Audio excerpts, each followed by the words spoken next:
मी सर्वांचं मनपूर्वक प्रभू येशू ख्रिस्तामध्ये स्वागत करतो।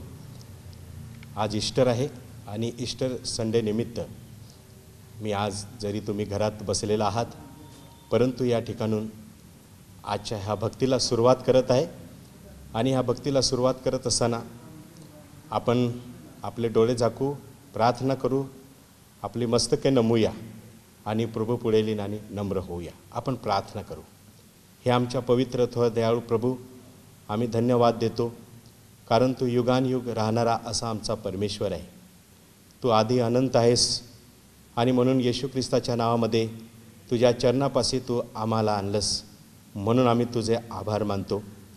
येशू ख्रिस्ताद्वारे प्रभू ते पुनरुत्थान तू घडवून आणलंस, तो मरणातून उठला आणि हा दिवस ईस्टर म्हणून साजरा करत असताना प्रभू येशू ख्रिस्ता आम्ही तुझ्या नावाला धन्यवाद देतो कारण प्रभू सार्वकालिक जीवनाचं दार तू आमच्यासाठी उघडून दिलेलं आहेस आणि म्हणून मृत्यू आमचा शेवट नाही, मृत्यूवर तू विजय मिळवलास, मृत्यूची नांगी तू तोडून टाकलीस आणि प्रभू मृत्यूचं भय तू नाहीसं केलंस आणि म्हणून आम्ही आभार मानतो कारण प्रभू मृत्यू आमच्या जीवनाचा शेवट नाही आहे तर सार्वकालिक जीवनाचा मार्ग म्हणून तू आज आम्हाला आखून दिलास आणि म्हणून प्रभू येशू ख्रिस्ता आम्ही तुझ्या नावाला धन्यवाद देतो।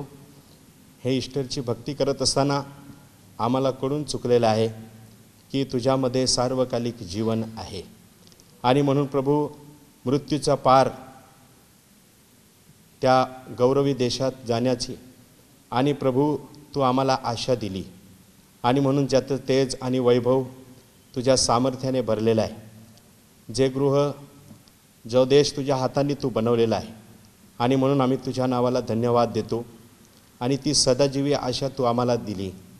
आज या ईस्टरच्या भक्तीला, या पहाटेला आम्ही प्रभू तुझे मनापासून आभार मानतो। ही भक्ती करण्याची संधी तू आम्हाला दिली आहेस आणि म्हणून ह्या भक्तीच्या अनुभवाने तू भर आणि तुझ्या गौरवासाठी त्याचा उपयोग तू करून घे आणि आमच्या जीवनाद्वारे ती साक्ष दिली जाऊ दे अशी आमची प्रार्थना आणि विनंती आहे। नवीनतेने ही जीवनाची सुरुवात करत असताना आम्ही सर्वजण तुझ्या अधीन होतो। जे घरात बसून आज तुझी प्रभू ह्या ऑनलाईनद्वारे तुझे वचन आज ऐकणार आहे त्यांच्या मनाची तयारी होऊ दे आणि हा ईस्टर सण साजरा करत असताना आपल्या घरातच तुझ्या पुनरुत्थित जीवनाचा आनंद त्यांनी घ्यावा ही आमची प्रार्थना आणि विनंती आहे। ही प्रार्थना तारणारे प्रभू येशू ख्रिस्ताच्या गोड आणि पवित्र नावाने मागितली म्हणून तो ऐक पित्या, आमेन।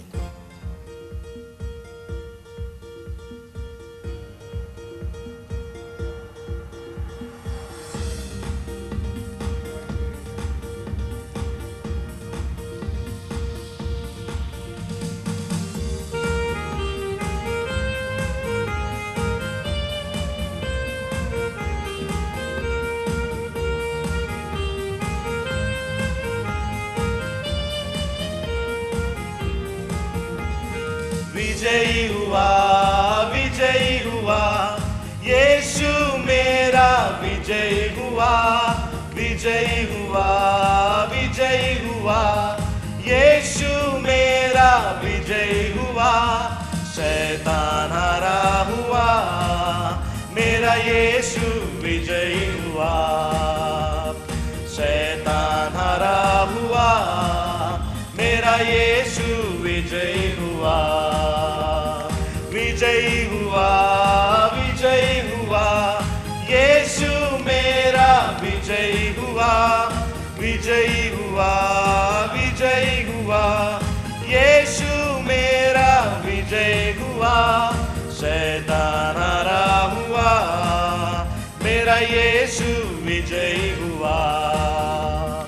शैतान हारा हुआ, मेरा यीशु विजयी हुआ।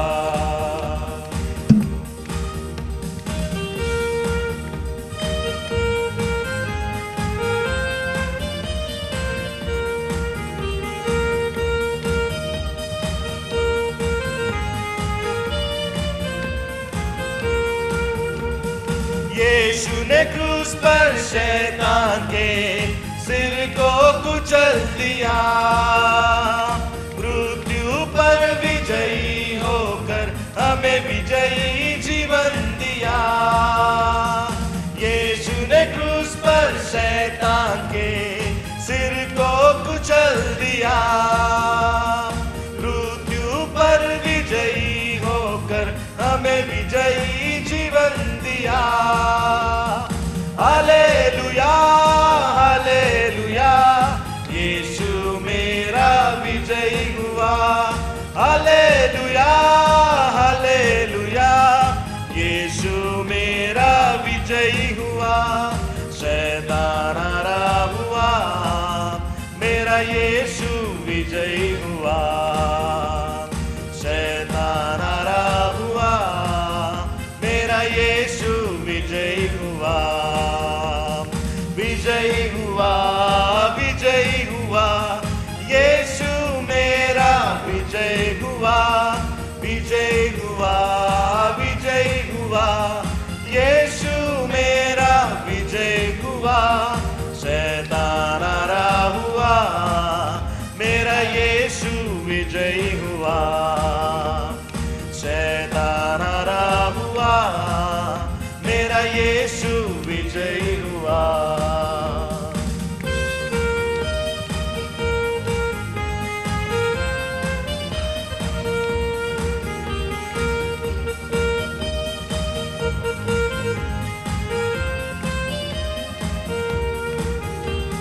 शत्रु की हर शक्ति पर अधिकार हमें दिया। यहोवा निसी हमारा है, जय देने वाला। शत्रु की हर शक्ति पर अधिकार हमें दिया। यहोवा निसी हमारा है, जय देने वाला। हालेलुया हालेलुया, यीशु मेरा विजयी हुआ। हालेलुया हालेलुया, यीशु मेरा विजयी हुआ। शैतान हारा हुआ, मेरा यीशु विजयी हुआ। शैतान हारा हुआ, मेरा यीशु विजयी हुआ। विजयी हुआ विजयी हुआ, यीशु मेरा विजयी हुआ। विजयी हुआ विजयी हुआ, यीशु मेरा विजयी हुआ। शैतान हारा हुआ, मेरा यीशु विजयी हुआ। शैतान हारा हुआ, मेरा यीशु विजयी हुआ।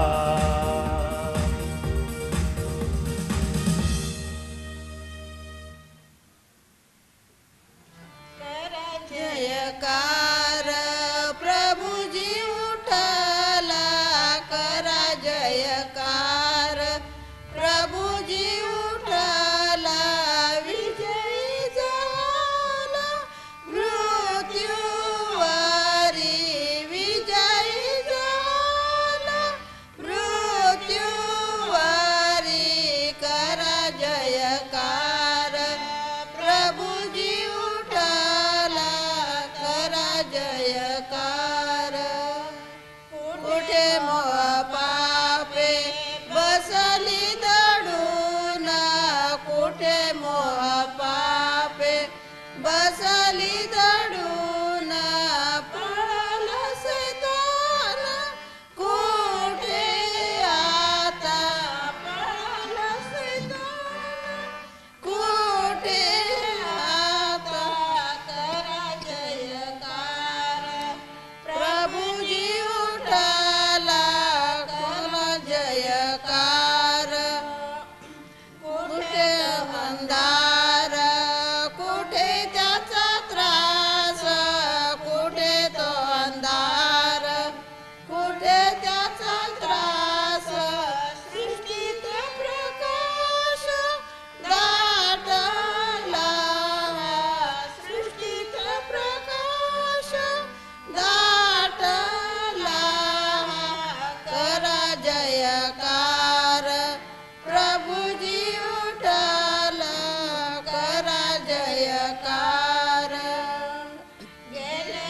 कुठे आता निंदकाचे तोंड गेले कुठे आता निंदकाचे तोंड कबरीची दोंड बाजू होता कबरीची दोंड बाजू होता करा जयकार प्रभुजी उठला करा जयकार कुठे जुनेपणा झालं नवीन कुठे जुनेपणा झाला नवीन साधिले तरुण ख्रिस्ताद्वारे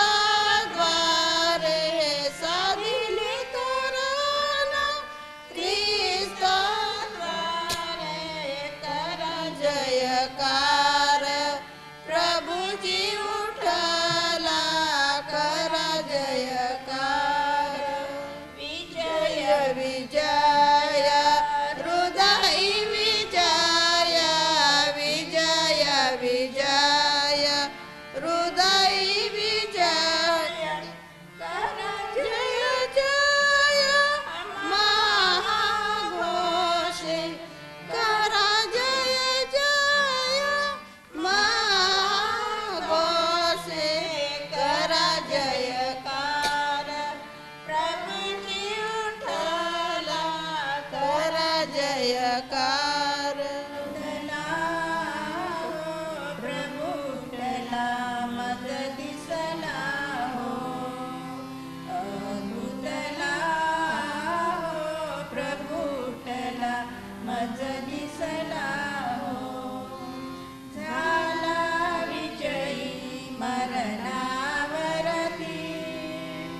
सगळी आली सुखाला भरती आता वर्षच अपुल्याची ती संतत वाहो प्रभू उठला मज दिसला हो अद्भुतला प्रभू उठला मज दिसला हो मदली रात्री गेली सरुनी आता लीनच येणे फिरुनी प्रभू येशू रवी उदित चिनयनी नित्य पहावो प्रभू उठला मज दिसला हो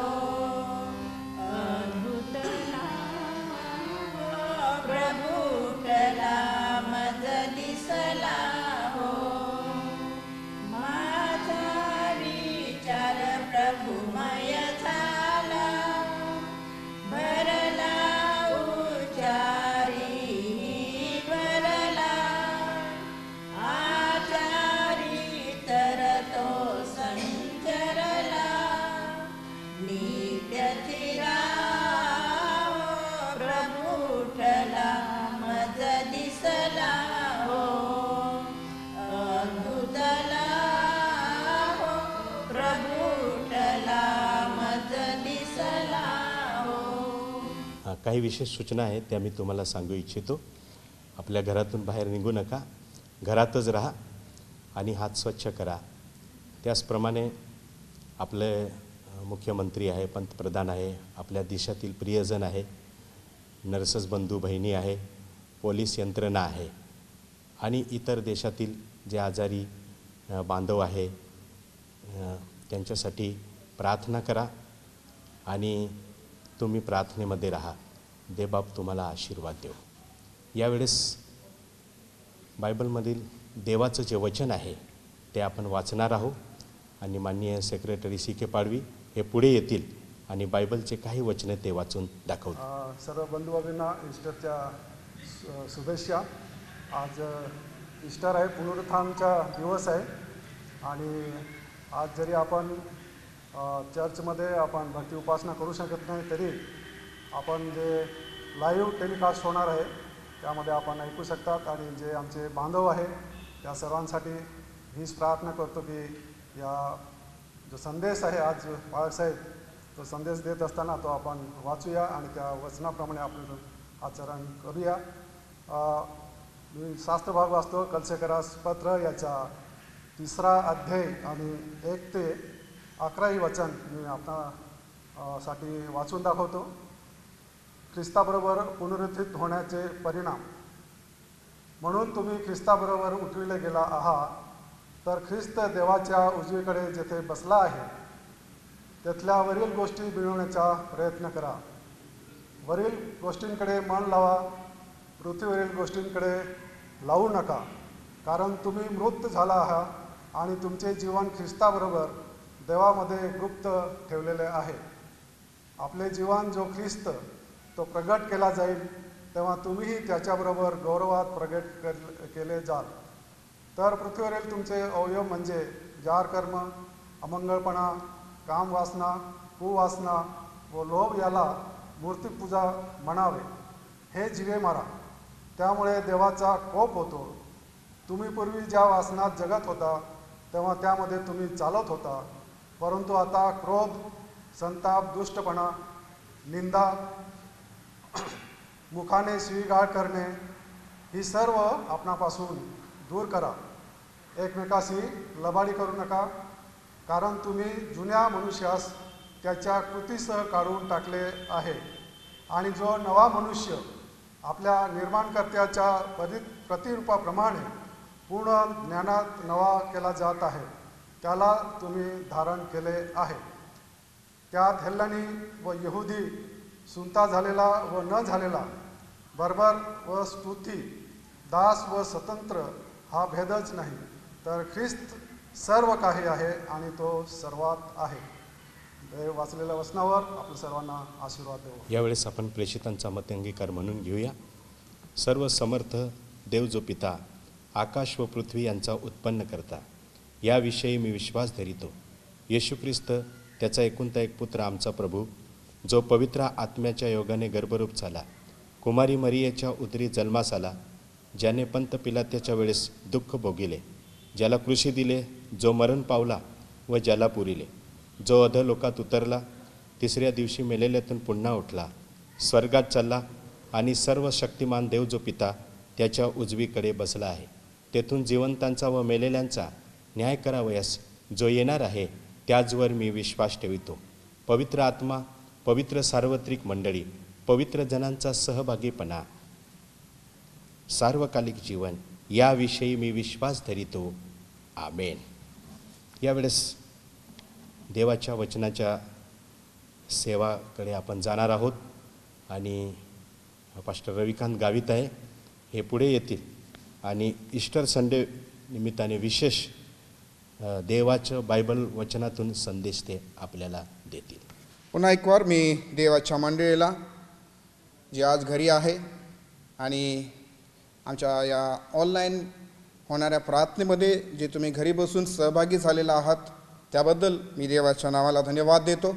आणि जो परमेश्वर देव आपला महान परमेश्वर आहे त्या जिवंत देवाने ही सुंदरशी वेळ, ईस्टरची भक्ती आपल्याला या ठिकाणी दिलेली आहे. आणि आजच्या भक्तीमध्ये आपण सर्वजण गीतांच्याद्वारे, प्रार्थनांच्याद्वारे इथवर या समयापर्यंत आलेलो आहोत. आणि ही वेळ जी आहे ही देवाच्या वचनाचे मनन आणि चिंतन करण्याची वेळ आहे. आणि या वचनातून मनन आणि चिंतन करत असताना आजचा जो मन्नाचा शास्त्र भाग आहे त्याच्याकडे आपण लक्ष देऊया.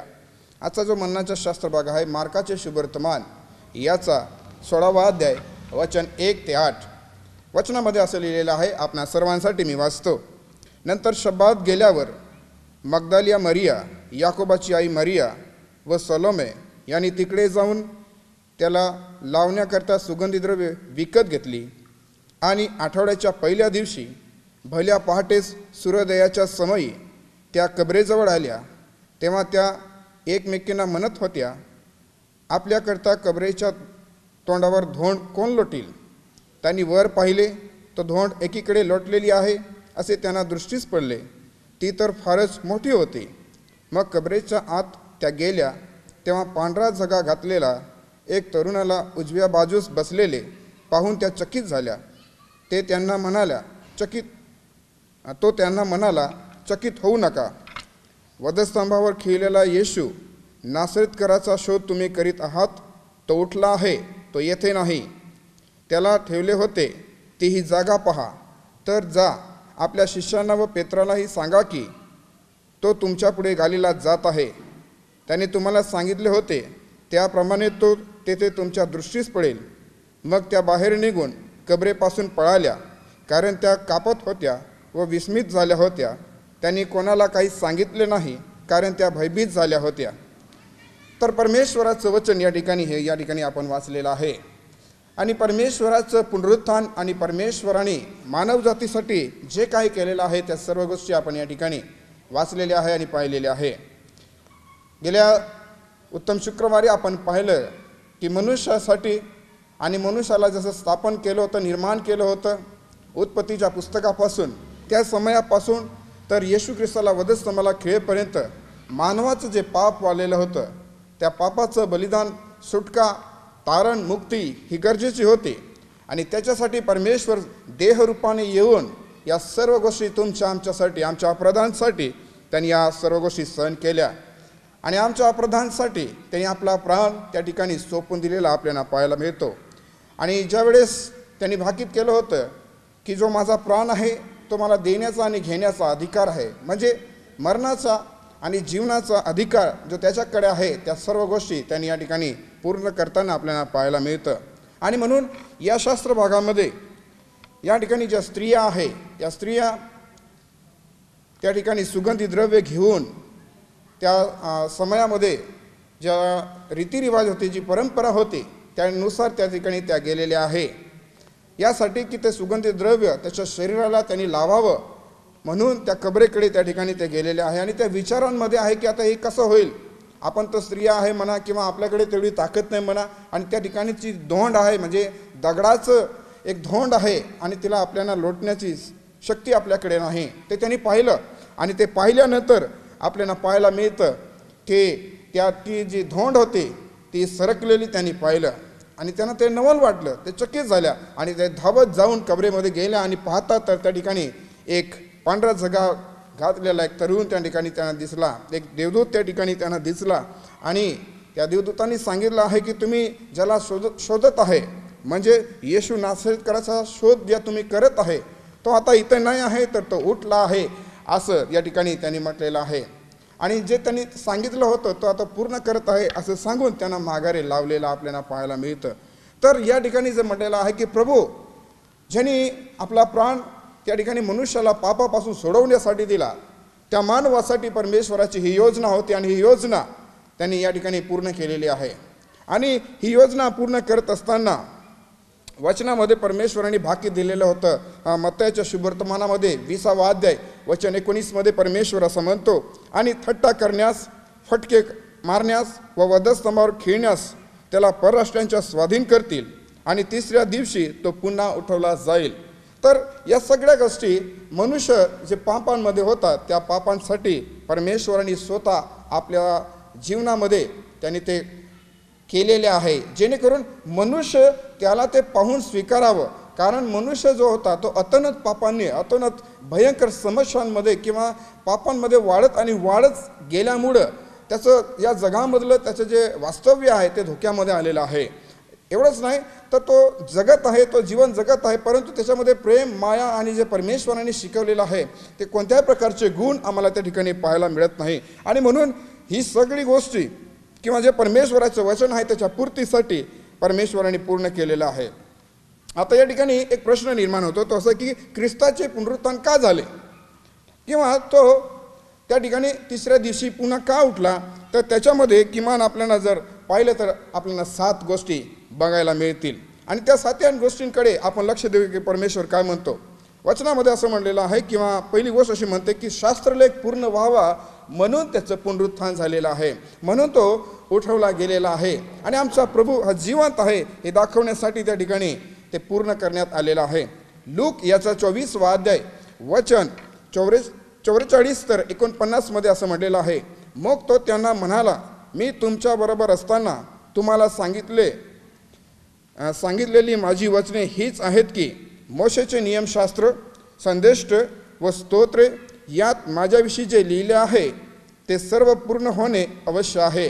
तर परमेश्वर असं म्हणतो आहे की मोशेचे जे नियमशास्त्र आहे, ज्याला आपण पंचग्रंथ म्हणतो, उत्पत्ती ते अनुवादाच्या पुस्तकापर्यंत, त्या ठिकाणी परमेश्वराचं भाकीत आपल्याला पाहायला मिळतं. ज्या वेळेला परमेश्वराच्या विरोधामध्ये मानवाने पाप केलं, सैतानाने ज्यावेळेस त्यांना भुरड घातली आणि पाप केलं, तर परमेश्वराने त्यांना त्या ठिकाणी सांगितलं की स्त्रीची संतती तुझे मस्तक फोडेल. आणि ती गोष्ट आम्हाला उत्तम शुक्रवारी आम्ही पाहिली आणि आम्ही ऐकलेली आहे. आम्ही ती वचनांमध्ये पाहतो की सैतानाचा पराजय परमेश्वराने त्या ठिकाणी केलेला आहे. आणि हे मनुष्य करू शकत नव्हता, कारण जुन्या करारामध्ये आपण पाहतो की माणसाला जे दैवी जीवन आहे किंवा परमेश्वराकडून जी कृपा आहे, दया आहे, क्षमा आहे, ती मिळवण्यासाठी काहीतरी करणं गरजेचं होतं, कारण तो पापामध्ये होता. आणि जुन्या काळामध्ये लोक तेच करत होते की होमबली त्या ठिकाणी ते घेऊन जात होते आणि मग त्या ठिकाणी आपल्याला पाहायला मिळतं की ते आपलं पाप त्या मेंढरावर, त्या कोकरूवर ते लादायचे आणि मग ते त्याला वधायचे, ते त्या ठिकाणी त्याची बली द्यायचे आणि आपल्याला पाहायला मिळतं की त्यांना क्षमा मिळायची असं आम्हाला पाहायला मिळतं. पण ह्या गोष्टी का बदलल्या, कशासाठी हे झाल्या? कारण मनुष्य वारंवार ते करत होता. मग परमेश्वराने येशू ख्रिस्ताला एकचदा या संपूर्ण जगासाठी बलिदान म्हणून या ठिकाणी दिलेलं आपल्याला पाहायला मिळतं. आणि यासाठी प्रियानो, परमेश्वर शास्त्रलेख पूर्ण व्हावा म्हणून त्या ठिकाणी उठवला तो गेलेला आहे. आणि तेव्हा वचन असं म्हणतं की तेव्हा त्यांना शास्त्र समजावे म्हणून त्याने त्यांचे मन उघडले. वचन काय म्हणते? त्यांचे मन जे होतं, त्याचं मन हे दैवी ज्ञानाने किंवा परमेश्वराच्या सामर्थ्याने किंवा परमेश्वराचं जे सत्य आहे ते समजण्यासाठी त्यांना आम्हाला त्या ठिकाणी पाहायला मिळतं की ते त्यांना कठीण आणि जळ जात होतं. आणि म्हणून परमेश्वर जोपर्यंत मानवाचं मन उघडत नाही, मानवाचं अंतःकरण उघडत नाही, तोपर्यंत आम्हाला वचनामध्ये हीच गोष्ट पाहायला मिळेल आणि शिकायला मिळेल की परमेश्वर देव सांगतो की तुमचं मन जे आहे ते उघडं असायला पाहिजे, त्याचं नेत्र अंतचक्षु आमचे उघडे असायला पाहिजे. कारण आम्हाला जर सत्य समजायचं आहे, सत्य जाणून घ्यायचं आहे, तर आम्हाला त्या सत्यापर्यंत पोचावं लागेल. कारण परमेश्वराने या सर्व गोष्टी आमच्यासाठी केलेल्या आहे. आणि म्हणून हे संपूर्ण जे ग्रंथ आपल्याला शिकवतं किंवा नियमशास्त्र आणि संदेष्टांचे शास्त्र आणि स्तोत्रे जे आहे, जे त्याच्याविषयी लिहिलेले होते, भाकित होते, ते सर्वच त्या ठिकाणी पूर्ण करताना येशू ख्रिस्त आपल्याला दिसत आहे. आणि हीच गोष्ट आहे की शास्त्रलेखाला परमेश्वराने महत्त्व दिलेलं आहे. आपल्या जीवनामध्ये पण आपण सदैव शास्त्र भागाला महत्त्व द्यायला पाहिजे. देवाच्या शास्त्राशिवाय आम्ही ज्यावेळेस दुसऱ्या गोष्टी पाहतो किंवा जगाच्या गोष्टी पाहतो, तर या जगाच्या गोष्टीमध्ये चांगल्या गोष्टी ज्या शिकण्यासारख्या आहे ते जर आम्ही शिकून घेतल्या तर चांगलं आहे. नाहीतर जगामध्ये अतिशय वाईट गोष्टी देखील आहे. आणि त्या वाईट गोष्टींपासून जर आमचा बचाव जर कोणी करत असेल तर ते परमेश्वराचं वचन आहे. ते परमेश्वराचं वचनच आहे जे आम्हाला सांभाळून आणि जीवनामध्ये पुढे घेऊन जात असते. आणि याच्यासाठी आम्हाला बघायचं आहे की परमेश्वर जर शास्त्राला पूर्ण करत आहे, शास्त्राची प्रत्येक शब्द तो त्या ठिकाणी पुढे नेत आहे, तर आमच्या जीवनामध्ये पण आम्ही ही गोष्ट लक्षात ठेवायची आहे की आमच्यासाठी जे लिहून ठेवलेलं आहे ते आम्ही पाळायला पाहिजे, तशी कृती आम्ही करायला पाहिजे. कारण परमेश्वर वचनामध्ये असं म्हणतो की सर्व राष्ट्रांना त्याच्या नावाने पश्चाताप व पाप क्षमा घोषित करण्यात यावी.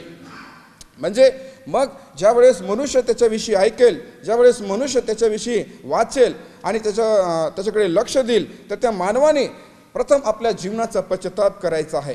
कारण मानवाने ज्यावेळेस पाप केलं ते अतिशय वाईट असं पाप केलं. आणि वाईट पाप म्हणजे काय आहे?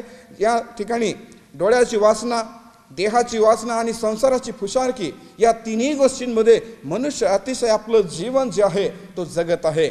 आणि या तिन्ही गोष्टींमध्ये परमेश्वर असा म्हणतो की यांना स्वर्गाच्या राज्यामध्ये प्रवेश मिळत नाही. आणि म्हणून या तिन्ही गोष्टींचं जर निरीक्षण केलं, अभ्यास केला, तर या तिन्ही गोष्टी आपल्याला म्हणजे वाईट मार्गाने घेऊन जाणाऱ्या या गोष्टी आहे. आणि म्हणून या गोष्टी आमच्या जीवनामध्ये नसाव्या हे परमेश्वराची इच्छा आहे. कारण देहाची वासना हे आमच्या शरीराला परमेश्वराकडे आम्ही जेव्हा घेऊन जातो, तेव्हा या देहाच्या वासना ज्या आहे हे आम्हाला परमेश्वरापासून, देवाच्या पावित्र्यापासून विभक्त करतात, दूर नेतात. जी डोळ्याची वासना आहे त्या डोळ्याच्या वासनेने आम्ही परमेश्वराला पाहण्याच्या ऐवजी आम्ही जगाच्या गोष्टी पाहतो, वाईट गोष्टी पाहतो आणि त्याच्यामुळे आपला पावित्र्य जीवनाचा आम्ही काय करतो, त्या ठिकाणी ते उद्ध्वस्त करतो किंवा त्याचा नायनाट करून टाकतो. आणि म्हणून परमेश्वराला इतका कळकळ आहे मानवाविषयी की त्यांनी स्वतः एक मनुष्य देह धारण करून मानवासाठी त्यांनी आपलं त्या ठिकाणी बलिदान दिलेलं आहे. आणि याच्यासाठीच आम्ही मानवानी ही गोष्ट समजून घ्यायची आहे की ज्याच्यामध्ये कसल्याही प्रकारचा दोष नाही, ज्याच्यामध्ये कसल्याही प्रकारचा आम्हाला दोष आढळेल अशा गोष्टी नाही, त्या परमेश्वराला मानवाने आपल्या क्रूरतेने त्या वधस्तंभावर मारून टाकलं, तरी परमेश्वराने त्यातून आमच्यासाठी या सर्व गोष्टी पूर्ण केलेल्या आहे. तर ही पश्चाताप आणि पाप क्षमेसाठी या गोष्टी आहेत, तो त्यासाठीच त्या ठिकाणी उठवला गेलेला आहे. आणि म्हणून या गोष्टीचे साक्षीदार वचन असं म्हणते की तुम्ही आम्ही आहात. ही गोष्ट गाजवणारे, ही गोष्ट सांगणारे, याचे साक्षीदार तुम्ही आम्ही आहात असं परमेश्वराचं वचन म्हणते. आणि ही गोष्ट देवातून शिकून घेत असताना परमेश्वराच्या दयेने ही गोष्ट आम्हाला मिळाली आहे. कारण आमची योग्यता नव्हती, आमची पात्रता नव्हती की आम्ही देवाच्या पवित्र मार्गावर यावं. कारण आम्ही मनुष्य जे होतं ते जगामध्ये वाईट गोष्टींच्या नादी लागलेले आम्ही असे होते आणि परमेश्वराला हे आवडलं नाही. म्हणून धार्मिकतेच्या, शुद्धतेच्या, पवित्रतेच्या मार्गावर परमेश्वर तुम्हा आम्हाला या ठिकाणी घेऊन आलेला आहे. आणि म्हणून जो परमेश्वर या ठिकाणी शास्त्रलेख पूर्ण करत आहे आणि पूर्ण करत असताना त्या ठिकाणी तो नियमशास्त्र, संदेशांचे शास्त्र आणि गीतांचे जे भाग आहे, स्तोत्र आहे, ते देखील त्या ठिकाणी पूर्ण होत आहे. आणि म्हणून या सर्व गोष्टी पाहत असताना आम्ही पण बघायचं आहे की देवा, आजच्या समयामध्ये ही वेळ आहे की आम्ही तुझ्या वचनाकडे पाहत राहावं. कारण मनुष्य कोणत्या मार्गाने जात आहे, मनुष्य कोणत्या दिशेने जात आहे, कोणत्या वाईट गोष्टी त्याच्या जीवनामध्ये येत आहे, याच्यामुळे आम्हाला ऐकायला मिळतं, पाहायला मिळतं की आज न्यूजपेपर सगळ्या गोष्टींनी भरलेल्या आहे. सगळ्या वाईट गोष्टी त्याच्यामध्ये आम्हाला सापडतील. रोज आम्हाला कोणाचा खून त्या ठिकाणी दिसेल, अपघात आम्हाला त्या ठिकाणी दिसेल आणि कोणाच्या जीवनाचं कोणीतरी वाईट केलेलं आहे हे आपल्याला पाहायला मिळतं. आणि म्हणून हे पाप जे आहे हे जगामध्ये अतोनात वाढत आहे. हे पाप जगामध्ये अतिशय तीव्रतेने वाढत आहे. आणि या पापावर नियंत्रण मिळवण्यासाठी परमेश्वराने बलिदान दिलेलं आहे. त्यासाठी तो उठलेला आहे. आणि तो परमेश्वर जो आमच्यासाठी उठलेला आहे त्याला आम्ही आमच्या जीवनामध्ये घ्यावं. कारण जीवनामध्ये घेतल्यानंतर आम्ही या सर्व गोष्टी, कसं आहे, जगाच्या गोष्टी आम्ही बाहेर टाकून देत असतो. आणि म्हणूनच परमेश्वराला त्या ठिकाणी आमच्यासाठी उठवण्यात आलेलं आहे. दुसरी गोष्ट परमेश्वराच्या वचनातून आम्हाला पाहायला मिळतं की येशू ख्रिस्ताचे जे पुनरुत्थान आहे ते का झालं आणि कशाला झालं, तर पाप क्षमेसाठी ते झालेलं आहे. 1 कोरिंथ याचा 15वा अध्याय आणि वचन 17 असं म्हणते, आणि ख्रिस्त उठवला गेला नसेल तर तुमचा विश्वास निष्फळ, तुम्ही अजून आपल्या पापातच आहात. जो परमेश्वर उठवला गेला नाही आहे, जर आम्हाला असं वाटत असेल तर आम्ही पण कसे आहोत, अजून आमच्या पापांमध्ये आणि अपराधांमध्ये आहोत असं परमेश्वराचं वचन म्हणते. आणि म्हणून हे कोरिंथकरासला हे पौल हे पत्र लिहित असताना त्यांना तो सांगत आहे की ज्या परमेश्वराला आमच्यासाठी वधस्तंभावर मारण्यात आला, तोच परमेश्वर 3ऱ्या दिवशी आमच्यासाठी उठवण्यात आलेला आहे. आणि म्हणून आम्ही पापातून वेगळे झालेलो आहोत, आम्ही आमच्या वाईट गोष्टीपासून सुटलेलो आहोत असं जर आम्हाला वाटत असेल तर आमचा विश्वास जो आहे तो आम्हाला पाप क्षमेसाठी उपयोगासाठी येईल. आणि म्हणून पाप क्षमा ही मानवाची पहिली गरज आहे. कारण आम्ही सर्व गोष्टींची क्षमा मिळवून घेऊ शकतो, परंतु आमच्या पापांची आणि अपराधांची क्षमा आम्ही मनुष्याकडून मिळवून घेऊ शकत नाही. कारण मानवाला परमेश्वराने त्याच्या गौरवासाठी, त्याची स्तुती करण्यासाठी, त्याच्या पवित्र्यामध्ये राहण्यासाठी निर्माण केलं होतं. परंतु त्याच मानवाने देवाच्या विरोधामध्ये बंड केला आणि देवाच्या विरोधामध्ये बंड करून तो पापमय झाला. तो सैतानाने ज्या बुरड घातल्या त्या बुरडीच्या नादी लागून त्यांनी देवाच्या विरोधामध्ये जाऊन बंड केला आणि आपले जे स्थान होतं ते त्यांनी गमवून दिलं. कारण देवाने मानवाला त्या स्थानावर ठेवलं होतं ज्या ठिकाणी परमेश्वर त्याला भोगू इच्छित होता. परंतु मानवाने आपल्या पापमय स्वभावामुळे आपली जागा गमवून दिली. परंतु तरी पण येशू ख्रिस्तामध्ये ती संधी पुन्हा मानवाला देवाने उपलब्ध करून दिलेली आहे की देव ही संधी तुम्हा आम्हाला देत असताना आम्ही पण ती गोष्ट शिकून घ्यायची आहे की देवा, मला पापांची क्षमेची गरज आहे. मी सगळं काही वाईट करत आहे, मला कोणी पाहत आहे किंवा नाही पाहत आहे, परंतु तुझे नेत्र जे बरं आणि वाईट पाहणारे आहे ते सर्व काही पाहतात. कारण परमेश्वराचे नेत्र हे संपूर्ण जगभर त्या ठिकाणी फिरत असतात असं आम्हाला पाहायला मिळतं वचनामधून. त्याला आपण ओमनी प्रेझेंट म्हणतो, म्हणजे तो सर्वत्र उपस्थित राहणारा परमेश्वर आहे आणि या सर्व गोष्टी पाहतो. आणि म्हणून आम्ही जगामध्ये जेही गोष्टी करतो ते परमेश्वराच्या दृष्टीसमोर आहेत. आणि म्हणून विश्वासणारा असो वा कोणीही असो, त्या प्रत्येकासाठी परमेश्वर असं म्हणतो की तू आणि तुझी कृती ही परमेश्वराच्या नेत्रांसमोर आहे. आणि त्यासाठी जर तू अधर्म करतो आहे, जर तू पाप करतो आहे, तर पाप क्षमेसाठी तुला परमेश्वराकडे येणं गरजेचं आहे. कारण जर आम्ही त्या गोष्टीवर विश्वास करत नाही, तर आम्ही कोणत्या गोष्टीवर, आमच्या स्वतःच्या जीवनावर ज्यावेळेस आम्ही विश्वास करतो त्यावेळेला आम्हाला पाहायला मिळतं की आम्ही आमच्या जीवनाचं जर परीक्षण केलं तर त्या सगळ्या गोष्टी आम्हाला पाहायला मिळतात की मी कोणासाठी काय करत आहे आणि कोणतं मी जीवन जगत आहे. जीवनामध्ये आपण येतो 70-80 वर्ष, ही जी मर्यादा परमेश्वराने आखून दिलेली आहे, ही मर्यादा कोणालाही ओलांडता येत नाही. आणि या कमी आपलं जे आयुष्य आहे, या कमी आयुष्यामध्ये आम्ही क्षमा मिळवून घ्यावं ही देव आमच्याकडून अपेक्षा करतो. जोपर्यंत मनुष्य जिवंत आहे तोपर्यंत मनुष्य पश्चाताप करू शकतो. कारण मेल्यानंतर मानवासाठी देवाने न्याय या ठिकाणी नेमून ठेवलेला आहे. आणि तो न्याय हा अति भयंकर न्याय आहे. एकतर आम्ही देवाच्या राज्याकडे जाऊ शकतो, एकतर आम्ही जे आपल्याला नरक आपण ज्याला म्हणतो त्या ठिकाणी अथांग डोह आहे, सतत पेटणारा अग्नी आहे, त्या अशा अग्नीमध्ये कोणालाचीही जाण्याची इच्छा नाही. परंतु आमची इच्छा ही तरी असावी की आम्ही परमेश्वराच्या वचनाचं पालन करेल, आम्ही परमेश्वराने सांगितलेल्या मार्गावर चालेल, जेणेकरून आम्ही आमची कृती चांगली केली, आमचं जीवन चांगलं ठेवलं आणि येशू ख्रिस्त आमचा प्रभू आहे, येशू ख्रिस्त आमचा तारणारा आहे असं आम्ही स्वीकारून घेऊ, तर आम्ही पाप क्षमा मिळवून घेऊ. परंतु जो पाप क्षमा मिळवत नाही त्याचा विश्वासही व्यर्थ आहे. आणि त्याचं कितीही प्रकारचं धार्मिक कृत्य त्यांनी केले, कसंही त्यांनी कृती दाखवण्याचा प्रयत्न केला, ते केवळ एक पोकळ त्या ठिकाणी आपल्याला कृती त्या ठिकाणी दिसेल, ज्याच्यामध्ये परमेश्वर संतुष्ट होत नाही. कारण मनुष्य बाह्यदृष्ट्या देवाला प्रसन्न करू शकतो किंवा प्रसन्न करण्याचा प्रयत्न करेल, परंतु परमेश्वर जो आहे तो अंतःकरण तपासून पाहणारा आहे. जर आमच्या अंतःकरणातून, आमच्या मनातून आम्ही कोणतीच गोष्ट जर सोडत नाही तर परमेश्वर आमची पाप क्षमापण करणार नाही. म्हणून आमची शुद्धता जी आहे ती आमची आतून असायला पाहिजे. कारण परमेश्वर असंच म्हणतो वचनामध्ये की जे बाहेरून जाणाऱ्या गोष्टी आहेत ते मनुष्याला विटाळत नाही, तर आतून ज्या मानवाच्या जीवनातून म्हणजे मानवाच्या अंतःकरणातून ज्या गोष्टी येतात त्या माणसाला विटाळतात. हे परमेश्वराचं वचन तुम्हाला आम्हाला सांगतं. तर ही गोष्ट लक्षात ठेवायची आहे की माझं जीवन दैहिक आणि आत्मिक या दोन्ही गोष्टीमध्ये पाप क्षमेची गरज आहे. आणि या पाप क्षमेमध्ये मी परमेश्वराला मिळवून घेणं फार गरजेचं आहे. म्हणून त्याच्यासाठी देवावर माझा विश्वास जो आहे तो परिपक्व असायला पाहिजे. कारण विश्वास मला ती कृती करायला लावतो जी कृती परमेश्वराने करायला लावलेली आहे. आपण कोणावरही सहसा जेव्हा विश्वास करतो असं म्हणतो तर आपण त्याच्यावर विश्वास करतो यासाठी आपण आपलं त्याचं जीवन नाही का, आपण त्याला आपलं सर्व काही गोष्टी शेअर करतो, त्याला आपण विश्वास म्हणतो. तसं परमेश्वरावर जर आम्ही विश्वास केला तर आम्ही तसं जीवन जगणार जसा परमेश्वर आम्हाला सांगतो.